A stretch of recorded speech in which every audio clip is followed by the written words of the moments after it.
We ranked the heroes of Invincible Earth in One Punch Man on a previous video, so now it's time to rank the villains of Invincible in accordance to their disaster level. Just a quick note, usually human criminals in One Punch Man are assigned bounties in accordance to their threat, similar to the hero rankings instead of disaster levels. However, for the sake of simplifying the video, we'll group human villains in with the monsters using the disaster level categories. Like before, we will be using Amazon Prime material for character showings, so keep that in mind before mashing your face against the keyboard as you mutter the phrase, "but in the comics." What is a disaster level though? To put it simply, when a monster is identified, it is assigned a threat grade to determine the overall scale of danger it poses to humanity. It's an aggregate measure which takes into consideration the monster's power, aggressiveness, destructive potential, and difficulty of extermination, among other similar factors. Even despite this system, many monsters within the same grade can be of significantly varying power, such as a low-level dragon like Monster Bakuzan sharing a threat level with a far stronger creature like Elder Centipede or Goketsu. With that said, onto the disaster level tierings. Wolf, for beings or groups which pose a threat to a nearby vicinity. These monsters can be bulletproof, possessing supernatural powers, and will overwhelm those without supernatural abilities. Wolf threats usually take 3 or so C-class heroes to deal with,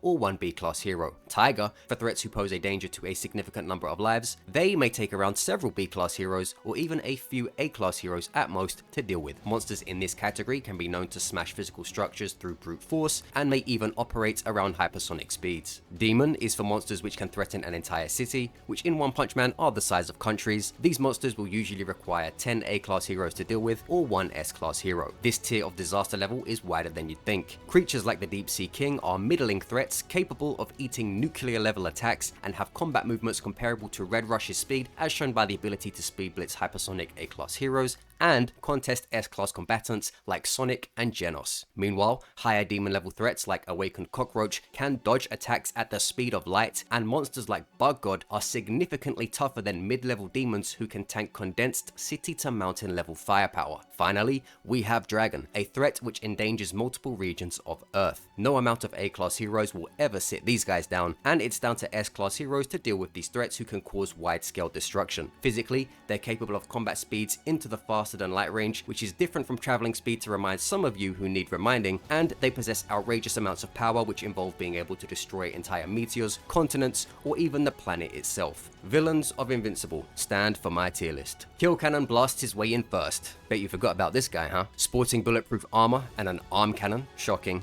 I know. He's a dangerous foe to anyone without powers. However, the danger he poses is small scale in the grand scheme of things, and with even a less experienced Atom Eve from Teen Team being able to take care of him, it shows a standard of danger which wouldn't make the daily news in One Punch Man's world. I'm leaning Wolf or Tiger, though since he's a fairly easy foe to figure out without any great showings of speed, getting jumped by a few capable C or B class heroes will be more than enough considering they could smash through his armor and outmaneuver him. Wolf level for Kill Cannon, who weirdly looks like an inspiration for the Rhiannon design the more I look at him. Speaking of Rhiannon, we got early series D.A. Sinclair's Rhiannon. Since his later appearances are with the GDA, I'll just go off his first appearance when he was making bargain bots in the university basement. These Rhiannon weren't anything too special, and if it weren't for Mark fighting like he forgot the controls to the game he was playing, this situation would have been handled a lot more effectively. Thankfully, A-class heroes don't play around when it comes to ending things, so I'm going to place D.A. Sinclair and his opening Rhiannon entries into Tiger level. Truthfully, Rhiannon's power levels go up and down like a yo-yo. 1 minute, they're doing a Looney Tunes bit on Omni-Man, then Rexplode and Shrinking Ray are going toe-to-toe with better versions later on. Overall, we do know they get eliminated by forceful attacks, which is what heroes like Stinger or Atomic's disciples would be performing without issue, and so D.A. Sinclair's early experiments get put to bed by what would be B-class heroes, or at most, A-class heroes. Multipool is up next, and while he's got a single reason to be Wolf level, he's got many reasons to be Tiger level. Get it? See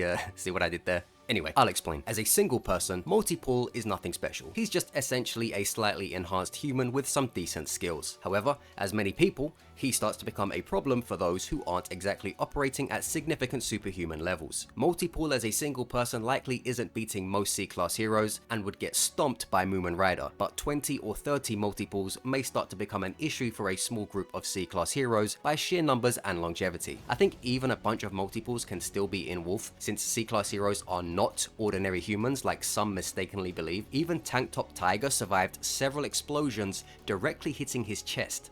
Yes, explosions which flipped cars.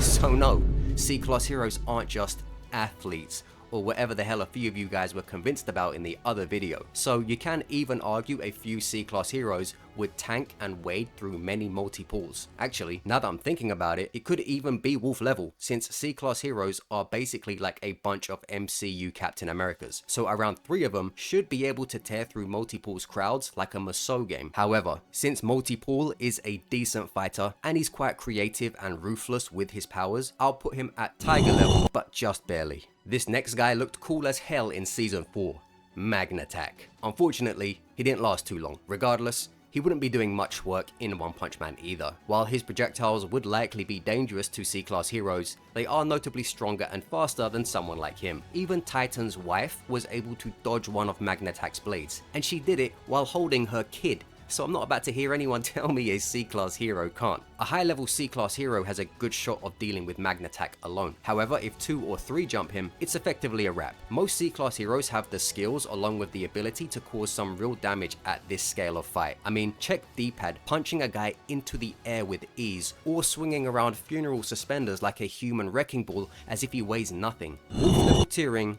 light work for C-class. The guy who gave Magnattack a permanent headache follows, as we have Titan. This guy has some pretty decent strength and durability, so in terms of toughness, I think he's a respectable enough force within One Punch Man. He'd be powerful enough to knock C-class heroes out, and perhaps even B-class heroes too, at least as far as it goes to the Blizzard group, which is where he'd run into problems. However, we all know Fubuki and her group are an overall scale above what is normal for B-class, so I won't hold that against Titan. Granting him the argument that he's above both usual C and B class heroes in terms of his brute strength and durability, this rock-faced bruiser runs into problems when we start talking about A class. By this stage, Titan is woefully outclassed in speed, given he's not an evasive type to begin with and couldn't dodge Magnattack's projectiles. Not that he needed to, mind you, but observing the fight makes it clear he cannot regardless. This means he'd effectively be statued by A-class heroes like Iayan, Stinger, or Shadow Ring, who move around speeds of lightning or above in swift attack patterns. The weaker A-class or poor suitability ones might have trouble keeping Titan down, yet they'd never be in danger with how much faster they are. The stronger A-class, however, will have the speed and the means to break his defense and make it clear that the threat level stops at Tiger for Titan. Machine Head is a funny one. Physically, he'd be at Wolf level, because he's not doing anything to anyone in One Punch Man, to put it bluntly. But, of course, his talents lie in getting other people to do the heavy lifting for him. So if I were to rank him on his own, he's in Wolf. But when you start judging him by the way he plays the criminal game, it's a little different. Yet at the same time, am I really going to put him in Tiger or Demon if he's just getting another person or monster that's Tiger or Demon to do the fighting for him? You know what I mean? Because sure, maybe he hires Speeder Sound Sonic or something who is Dragon level, but then do I say Machine Head is a Dragon level threat when really he just hired Sonic, who'd be a Dragon level threat? Truthfully, I feel like I can't win here. If I rank him low, people will say I'm ignoring his planning process. If I rank him high, people are going to say he's not doing the work, and he himself doesn't deserve the ranking. I'm throwing him at Tiger level to try and strike a balance. On his ones, he's not a threat here, but if he has influence and money, he can cause a problem, but then it's not really his power doing it. Take this one with a grain of salt. And on the note of planners, we have to mention Angstrom. While Angstrom is not a physical powerhouse to the level of many demon level threats, he will be very dangerous with his ability to open portals to different dimensions, and I can see him catching some heroes by surprise with such a move. Because if you don't know he can do that, well, getting done up by it is a possibility. Without his portals and little gadgets, I don't think he'd be anywhere near as much of a problem in One Punch Man, or probably even in Invincible, truthfully. However, with this ability to conjure them up and utilize them in various ways, it's possible this guy will even be able to mix in monsters from other realities into his attacks upon the cities of One Punch Man. Overall, between his portal threats, dimension trapping, and high intellect, he could be a very worrying threat until S-class heroes get on the scene. This would be where his terror stops. With the speeds from characters like Atomic Samurai, Flashy Flash, or Genos,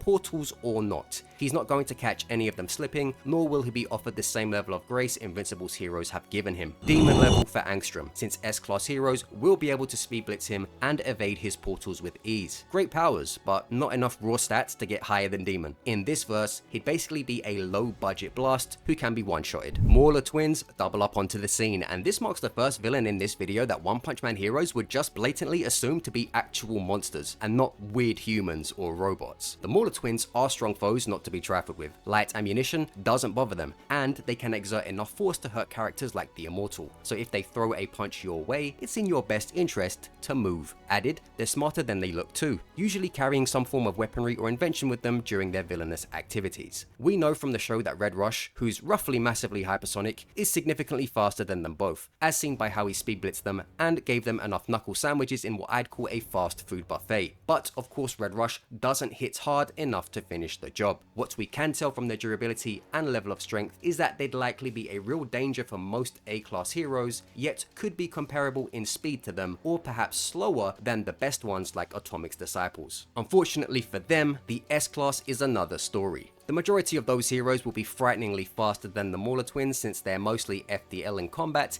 and with the power to cause them fatal damage. What's more, the Mauler twins get away with quite a bit in Invincible since the heroes do not look to kill them and only seek to apprehend them. Granted, Oliver didn't get the memo and we know what happened there. With the S-class thinking these two would be monsters, it's very fair to assume they'll strike without mercy, and so a light tap from someone like Super Alloy Darkshine would be adding a fair amount of red to their blue. Fun fact, the monster Darkshine did that jab to could eat nukes for fun, as he's a high level demon threat known for his insane durability. Demon level for the Mauler twins, who'd get blitzed and pulverized by most of the S-class who won't see any reason to hold back. The Flaxons are next, and the world of One Punch Man surprisingly isn't new to alien invasions. Judging by the show performance and the level of heroes who were able to hold out against and defeat much of the Flaxons' forces, a Flaxon invasion wouldn't be the biggest catastrophe they could face. If the likes of Rexplode, a single robot drone, and add-ons like Monster Girl, Duplicate, and company can give the Flaxons a run for their money, a bunch of A-class heroes in theory should be smoking these guys. Hell, Atomic's 3 disciples may repel an invasion through one of those portal gates on their own, but if not, another 3 or 4 A-class heroes would actually seal the deal for sure. The Flaxons are very low tier individually, and their weapons aren't anything to write home about in the One Punch Man verse. Before season 4, I would say this is a Tiger level threat at best. However, with season 4 showing some of those mechs being good enough to fight Mark,